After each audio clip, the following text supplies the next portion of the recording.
شروع اللہ کے نام سے جو سب پر مہربان ہے، بہت مہربان ہے۔ آسمانوں اور زمین میں جو چیز بھی ہے وہ اللہ کی تسبیح کرتی ہے، جو بادشاہ ہے، بڑے تقدس کا مالک ہے، جس کا اقتدار بھی کامل ہے، جس کی حکمت بھی کامل۔ وہی ہے جس نے امی لوگوں میں انہی میں سے ایک رسول کو بھیجا جو ان کے سامنے اس کی آیتوں کی تلاوت کریں اور ان کو پاکیزہ بنائیں اور انہیں کتاب اور حکمت کی تعلیم دیں، جبکہ وہ اس سے پہلے کھلی گمراہی میں پڑے ہوئے تھے۔ اور یہ رسول جن کی طرف بھیجے گئے ہیں ان میں کچھ اور بھی ہیں جو ابھی ان کے ساتھ آ کر نہیں ملے، اور وہ بڑے اقتدار والا، بڑی حکمت والا ہے۔ یہ اللہ کا فضل ہے، وہ جسے چاہتا ہے دیتا ہے، اور اللہ بڑے فضل والا ہے۔ جن لوگوں پر تورات کا بوجھ ڈالا گیا پھر انہوں نے اس کا بوجھ نہیں اٹھایا، ان کی مثال اس گدھے کی سی ہے جو بہت سی کتابیں لادے ہوئے ہو۔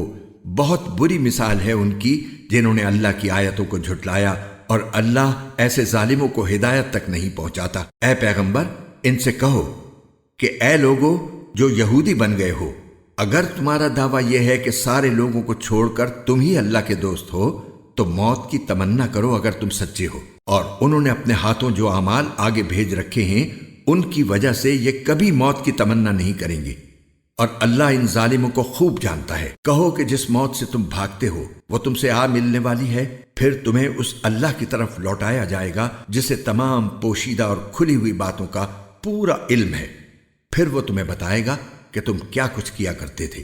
اے ایمان والو، جب جمعے کے دن نماز کے لیے پکارا جائے تو اللہ کے ذکر کی طرف لپکو اور خرید و فروخت چھوڑ دو، یہ تمہارے لیے بہتر ہے اگر تم سمجھو۔